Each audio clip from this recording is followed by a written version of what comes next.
भारत की राजधानी में एक बहुत बड़े कार बॉम्ब धमाके के बाद सरकार ने जो एक्शन लिया है, उसने पूरी दुनिया में हलचल मचा दी है।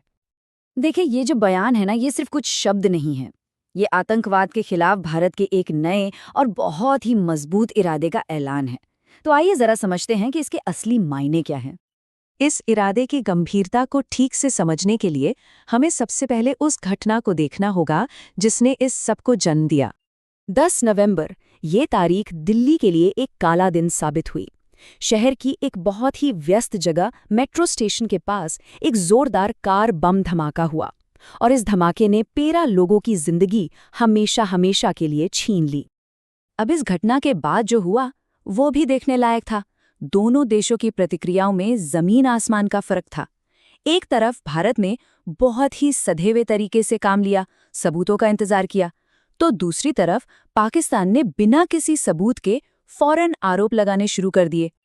तो चलिए अब जरा आधिकारिक प्रतिक्रिया की ओर बढ़ते हैं और देखते हैं कि ये कैसे एक ग्लोबल मैसेज बन गया। कई हाई लेवल सिक्योरिटी मीटिंग्स हुई और उसके बाद गृह मंत्री अमित शाह ने एक ऐसा बयान दिया जिसने ये साफ कर दिया कि भारत अब इस मामले में चुप नहीं बैठेगा। उन्होंने वादा किया कि दोषियों को सबसे सख्त सजा दी जाएगी। असल में इस बयान का मकसद दोहरा था।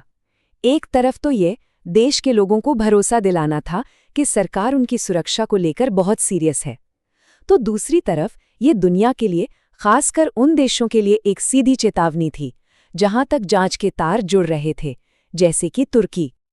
अब दिल्ली से निकली इस आवाज की गूंज बहुत दूर तक सुनाई दी और इस पर अमेरिका की भी नजर थी। उनकी तरफ से भी एक बहुत सधी हुई प्रतिक्रिया आई। अमेरिका ने माना कि ये हमला एक बड़ी क्षेत्रीय समस्या बन सकता है। मतलब ये कि उन्होंने साफ कर दिया कि पूरी दुनिया की नज़रें अब भारत के अगले कदम पर टिकी हुई हैं। ये अमेरिका की डबल स्ट्रैटेजी को दिखाता है। देखिए, एक तरफ तो वो बड़े टकराव की चेतावनी दे रहा है, लेकिन दूसरी तरफ भारत की जो सधी हुई और प्रोफेशनल जांच चल रही है, उसकी तारीफ भी कर रहा है। एक तरफ दुनिया में ये सब चल रहा था, वहीं दूसरी तरफ जमीन पर हमारे जांचकर्ता एक बहुत बड़ी साजिश की परतें खोल रहे थे, और जो सामने आया वो काफी भयावह था। अब इस पूरी जांच की जिम्मेदारी है एनआईए के हाथों में, जो भारत की सबसे बड़ी एंटी टेरर एजेंसी है। एनआईए के पास पूरे देश में कहीं भी जांच करने और यूएपीए जैसे सख्त कानूनों के तहत एक्शन लेने का अधिकार है, जो इसे बहुत पावरफुल बनाता है। एनआईए का काम करने का तरीका भी काफी आधुनिक और सटीक है। वो ब्लास्ट साइट से मिले सबूतों को डिजिटल दुनिया यानी सीसीटीवी फुटेजेस और फोन रिकॉर्ड्स से जोड़ते हैं। साथ ही पैसों के लेन देन पर भी गहरी नजर रखते हैं ताकि अदालत में दोषियों के खिलाफ एक पुख्ता केस बनाया जा सके। और इसी जांच के दौरान एक ऐसा आंकड़ा सामने आया जिसने सबके होश उड़ा दिए। जांच में पता चला कि इस आतंकी साजिश में एक दो नहीं बल्कि पूरी 32 कारें शामिल थीं। जरा सोचिए, इन 32 कारों का इस्तेमाल दिल्ली में एक ही दिन में 6 अलग अलग जगहों पर धमाके करने के लिए होना था। अगर ये साजिश कामयाब हो जाती तो तबाही कितनी बड़ी होती।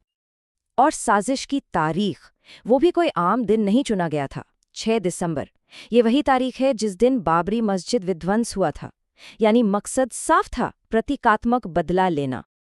लेकिन कहानी में एक और चौंकाने वाला मोड़ तब आया जब जांच के तार अल फलाह यूनिवर्सिटी तक जा पहुंचे। यहां काम करने वाले 2 लोगों को गिरफ्तार किया गया।